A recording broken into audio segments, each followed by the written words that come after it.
Vaccine आप तक कब पहुंचने वाली है और कहां से पहुंचने वाली है, यह तो आप अब तक जान चुके हैं। लेकिन क्या आपको पता है कि जहां से वैक्सीन बनेगी वहां से आप तक ये किस रूट से पहुंचेगी? चूंकि वैक्सीन के उत्पादन के बाद उन्हें स्टोर करने के लिए अच्छी खासी मशक्कत करने की जरूरत पेश आने की खबरें आ चुकी है, इसलिए इन वैक्सीनों को आम आदमी तक पहुंचाना कम टेढ़ी खीर नहीं होगा। आइए जाने कि कैसे कोरोना वायरस का टीका सुरक्षित ढंग से ट्रांसपोर्ट किया जा सकेगा। सिर्फ कोविड-19 ही नहीं, पहले भी वैक्सीनों का ट्रांसपोर्टेशन अच्छी खासी चुनौती रहा है, क्योंकि जरूरत से ज्यादा गर्मी, ठंडक या रोशनी के कारण वैक्सीन नष्ट हो सकती है। यह भी गौरतलब है कि भारत एक बड़ा देश है और यहाँ का मौसम गर्म रहता है, इसलिए यहाँ कोने कोने तक वैक्सीन को पहुँचाने की कसरत भी काफी अहम रहने वाली है। भारत जैसे या क्षेत्रफल में उससे बड़े किसी भी देश में यह कसरत अच्छी खासी होगी। कैसा होगा वैक्सीन का ट्रांसपोर्ट? इम्यूनिटी डेवलप करने वाली वैक्सीन के लिए एक पूरी कोल्ड चेन तैयार की जाती है, जिससे उसे फैक्ट्री के उस सिरिंज तक पहुंचाया जा सके जिसके जरिए आपके शरीर में वैक्सीन जाएगी। ट्रांसपोर्ट के रूट में सबसे पहले वैक्सीन की फैक्ट्री से उन ट्रकों में लोड की जाती है जो पूरी तरह से रेफ्रिजरेटेड होते हैं। इसके बाद ये ट्रक हवाई अड्डों पर पहुंचते हैं और फिर बर्फ से पैक थर्मोकॉल से बक्सों में वैक्सीन के बॉक्स रखकर उड़ानों में लोड किए जाते हैं।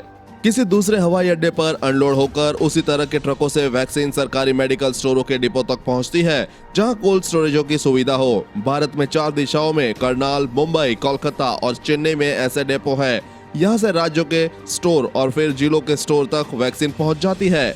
जिले के मुख्यालय से वैक्सीन प्राथमिक स्वास्थ्य केंद्र और सामुदायिक स्वास्थ्य केंद्रों तक पहुंचती है। छोटे केंद्रों में वैक्सीन को सामान्य घरेलू रेफ्रिजरेटर या फिर डीप फ्रीजरों में स्टोर किया जाता है। इस पूरी चेन में ध्यान रखने की बात यह है कि अगर कभी कोल्ड चेन में कोई रुकावट आई और वैक्सीन सही तापमान नहीं मिला तो वैक्सीन की क्षमता या असर कम हो सकता है। किस वैक्सीन के लिए कितना तापमान?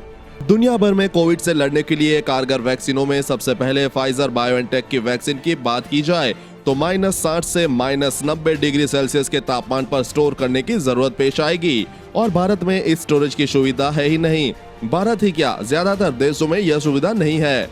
दूसरी तरफ मॉडर्ना ने जो वैक्सीन डेवलप की है उसे -20 डिग्री तक स्टोर किया जा सकता है, जो सुविधा भारत में है। साथ ही इस वैक्सीन को 2 से 8 डिग्री के तापमान पर 1 महीने तक रखा जा सकता है, जो कि सामान्य रेफ्रिजरेटर के मुमकिन है। इस लिहाज से यह वैक्सीन भारत और ज्यादातर देशों के लिए मुफीद है। लेकिन भारत में इस तरह की स्टोरेज की सुविधा भी सीमित है। इससे पहले पोलियो की वैक्सीन को भारत में -20 डिग्री तापमान में रखा गया था।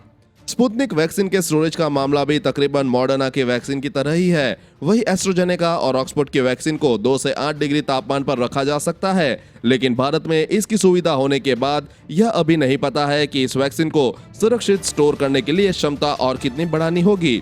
इस खबर के बारे में अपने विचार नीचे कमेंट बॉक्स में लिखकर बताएं। वीडियो को लाइक और अपने दोस्तों के साथ शेयर करना ना भूलें। साथ ही कोरोना वायरस वैक्सीन से जुड़ी हर खबर सबसे पहले पाने के लिए चैनल को सब्सक्राइब कर ले।